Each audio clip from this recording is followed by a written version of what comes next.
আজকের গল্পের নাম বিপদের দরকার। আমাদের সবার জীবনে কোনো না কোনো সময় আমরা যে কোনো বিপদের সম্মুখীন হই। ছোট বিপদ, বড় বিপদ। বিপদে পড়লে মানুষ চিন্তা করে বিপদ থেকে কিভাবে মুক্ত হওয়া যায়। বিপদ থেকে মুক্ত হওয়ার জন্য তারা নানা ধরনের উপায় খুঁজতে থাকে।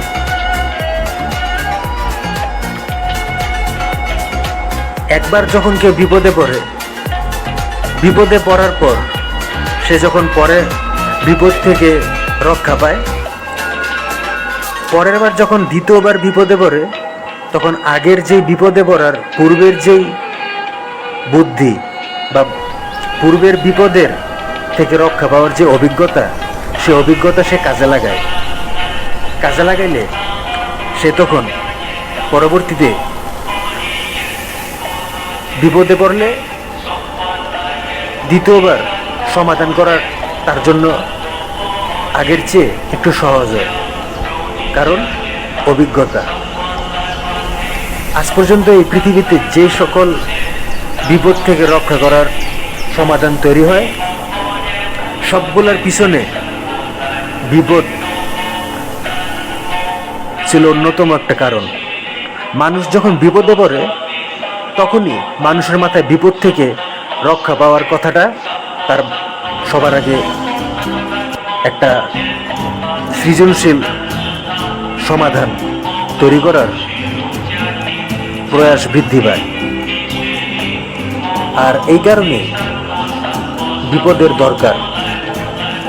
অনেক কঠিন একটা গল্প। আমাদের সমাজে আমরা অনেকেই যখন অনেক সেফ জোনে থাকি, অনেক ভালো থাকি, আমরা যখন কোনো বিষয় নিয়ে সবসময় ভালো ভালো চিন্তা করতে থাকি, নেগেটিভ চিন্তা কম করি, তখন আমাদের পৃথিবীতে এমন একটা সময় আসে বা আসতে পারে যে সময়টা আমরা কোনোদিনও চিন্তাও করি না, বিপদের সময়। আমরা সবসময় হাতির মতো আরাম করতে পছন্দ করি। হাতি যতই শক্তিশালী হোক, হাতির পায়ের তলা কিন্তু অনেক নরম থাকে। হাতি খুব যে কোনো ভারী জিনিসের উপর দিয়ে হাঁটতে গেলে হাতির পা সহ্য করতে পারে কম। কারণ একটাই, বিপদ থেকে রক্ষা পাওয়ার যেই প্রসেস, সেই প্রসেসটা তার মাথায় কাজ করে কম। অনেকে আছে সামাজিক বন্ধু বান্ধবদের দাওয়াত দেয় তার জন্মদিনে। এটা একটা ভালো দিক থাকলেও আমরা আসলে সমাজে ছোট থেকেই আমরা যা যা শিখি আমরা সেটাই করতে থাকি। কিন্তু কিছুটা সময় আমাদেরকে বিপদে পড়তে হয়, আর বিপদে পড়লে আমরা অভিজ্ঞতা লাভ করতে পারি।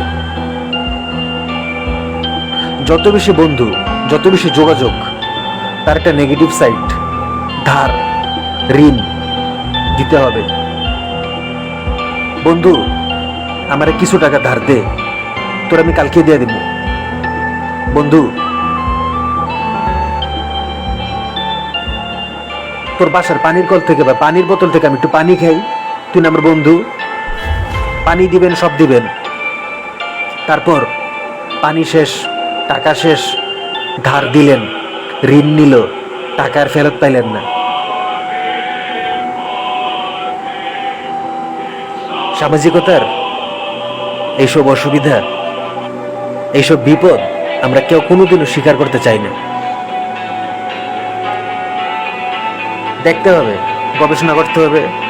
ভালোর ভিতরেও খারাপ থাকে, আবার খারাপের ভিতরে ভালো থাকে। ঘুম আসে না দুই চোখে। সাধারণ মানুষ কেউ ঘুমায়, কেউ ঘুমায় না। যে কোনো নতুন বিপদের দরকার আছে। নতুন ধরনের বিপদে পড়লে মানুষ পরবর্তীতে সমাধানের কথা চিন্তা করে। আজকের গল্পে এমন একটা বিপদের কথা আমি বলবো, যে বিপদ এই পৃথিবীতে দরকার ছিল, যার কারণে কাল্পনিক জগতে বিপদটা তৈরি হয়। প্যারালাল ইউনিভার্স এমন একটা ইউনিভার্স, এই ইউনিভার্সে এই ধরনের বিপদ হয় যখন বান্দররা তাদের মাথায় উকুন বাঁচতে থাকে। ঠিক সেই দিন চারদিকে ছিল নীরব নিথর, কোথাও কোনো জনমানব নাই, সবাই তার নিজের কাজে ব্যস্ত। বাড়ি নির্মাণ, বালু উত্তোলন, নদী থেকে প্রচুর পরিমাণে বালু উত্তোলন করা হয়। উত্তোলন করা বালু থেকে তৈরি হয় অনেক নির্মাণ প্রকৌশল ভবন, অনেক প্রতিষ্ঠান, আদালত, অফিস, সুপ্রিম কোর্ট, হাইকোর্ট, প্রচুর আইন কানুন বৃদ্ধির জন্য অনেক ধরনের জ্ঞানী লোকদের ভবন তৈরি করা হয়। মূর্খ লোকদের কোনো চান্স নেই। মূর্খদের থেকে জ্ঞানী লোকদের এই পৃথিবীতে চান্স বেশি। তবে অতিরিক্ত জ্ঞান গরিমা কোনোদিনও ভালো না। জ্ঞান থাকা ভালো, কিন্তু জ্ঞান বেশি হওয়া বা জ্ঞানের লোভ লালসা থাকা, জ্ঞান নিয়ে স্বৈরাচার দেখানো মহাপাপ, যার কারণ আজকের এই গল্প। বিপদের দরকার। নদীতে থাকা অনেক বালু উত্তোলন করা হয়, সমুদ্রের নিচ থেকে অনেক বালু উত্তোলন করা হয় ভবন নির্মাণের জন্য। বালুর তৈরি ভবন, বালু থেকে গ্লাস, গ্লাসের আর্কিটেকচার, প্রচুর গ্লাস দরকার হয়। তখন বালু উত্তোলন করতে করতে পৃথিবীর উপরে বালুর এক আবরণ তৈরি হয়। পৃথিবীর যে উর্বর মাটি, দোআঁশ মাটি, সে দোআঁশ মাটি উপরে বালু চলে আসে। তখন পৃথিবীর যে শাসক, সেও ভয় পেয়ে যায়, কিভাবে সম্ভব? আপনারা যে নদী থেকে এত পরিমাণ বালু উত্তোলন করছেন, সমুদ্র থেকে এত পরিমাণ বালু উত্তোলন করছেন, এই সকল বালু উত্তোলন করার কারণে পৃথিবীর উপরে দোআঁশ মাটির আস্তরণ, দোআঁশ মাটির যে লেয়ার, এটা নিচে জায়গা, আর উপরে চলে আসে বেলে মাটি। বেলে মাটি যখন পৃথিবীতে আসে, নদী শুকিয়ে যায়, সমুদ্র, সাগর সবকিছু বালুতে ফিল আপ হয়ে যায়।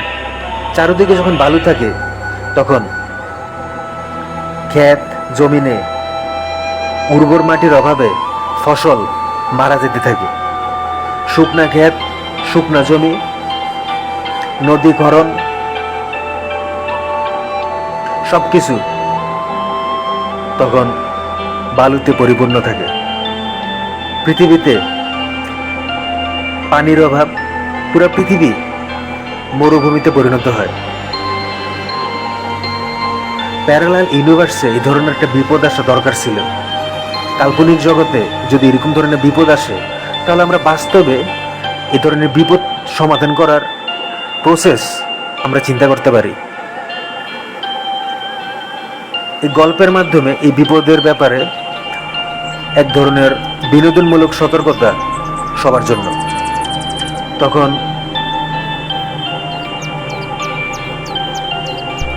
পৃথিবীতে বীজ সংরক্ষণ করার ভবন আছে, আন্তর্জাতিক বীজ সংরক্ষণ ভবন, সিড ব্যাংক। বীজ সংরক্ষণ করার যে ব্যাংক, এই ব্যাংকে প্রচুর পরিমাণে বীজ সংরক্ষণ করা হয়। তখন এক সাহসী যুবক অভ্যন্তরীণ বিবেচনা থেকে কোনো উদ্যোগ না নেয়ার ভূত তার মাথায় চাপে নেই। সে জাস্ট নিজের অভ্যন্তরীণ বিবেচনা বোধ থেকে সে সাইকেল নিয়ে বের হয় বাসা থেকে। তখন সে বীজ সংরক্ষণ ব্যাংকের কাছে যায় এবং যাওয়ার পর চারদিকে যখন মাটি, বেলে মাটি থাকে, প্যারালাল ইউনিভার্সে বেলে মাটির আস্তরণ চারদিকে, দোআঁশ মাটি যখন নিচে চলে যায়, কারণ নদী থেকে, সমুদ্র থেকে প্রচুর পরিমাণে বালু উত্তোলন করা হয়, তখন সেই সাহসী যুবক সুগার কেনের বীজ কালেক্ট করে, সাইকেলে করে সে প্যারালাল ইউনিভার্সে যখন এত বড় বিপদ থাকে, অবশ্যই বিপদের দরকার ছিল, বিপদ না হলে তো মানুষ বুঝতো না সমাধান কি। তখন সুগার কেনের বীজ সংরক্ষণ করে সে সাইকেলে করে আসে, কিন্তু তারপরও নদী থেকে বালু উত্তোলন বন্ধ হয় না। সমুদ্র থেকে, সাগর থেকে প্রচুর পরিমাণে বালু প্রতিনিয়ত উত্তোলিত হইতে থাকে। চারদিকে বালু, ক্ষেত, জমিন, কৃষি, খামার সবকিছু চাষাবাস করা সম্ভব হয় না, কারণ এখন এই পৃথিবীতে 70% বালুর আস্তরণ, আর তার নিচে দোআঁশ মাটি। কিভাবে সম্ভব এই বালুর আস্তরণ সরিয়ে আবার পুনরায় নদী আর সাগরের পানি উপরে নিয়ে আসা? সেই সাহসী যুবক যদি বাসা থেকে বের না হইতো সাইকেলে করে, সে যদি সুগার কেনের বীজ সংরক্ষণ না করত, তাহলে এই বিপদ থেকে মুক্তি পাওয়া কোনোদিনও সম্ভব হইত না।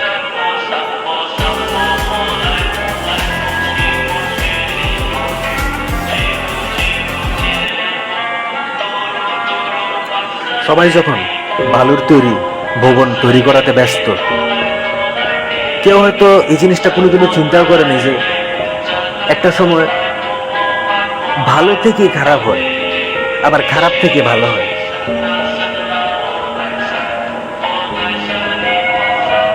জমিনে আজকে একটা ফসলও নেই, সব শুকনা জমি, কারণ বেলে মাটিতে চাষাবাস করা কঠিন।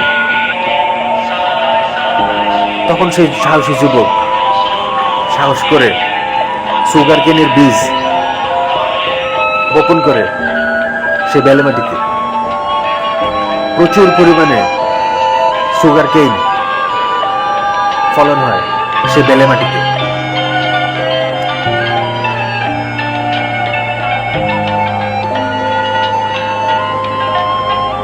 সবাই বললো সুগার কেন দিয়ে কি হবে, সুগার কেন চাষ করে লাভ কি, সুগার কেন খায় কি মানুষ বাঁচতে পারবে? তখন সে যুবক বলল, সুগার কেনের দরকার এই কারণে, সুগার কেন যদি আমরা বেশি বপন করি, তাহলে সুগার কেনের গাছের গোড়ায় পিঁপড়া পৌঁছাবার জন্য মাটি ছিদ্র করবে, সুড়ঙ্গ করবে, প্রচুর পরিমাণে সুড়ঙ্গ তৈরি হবে।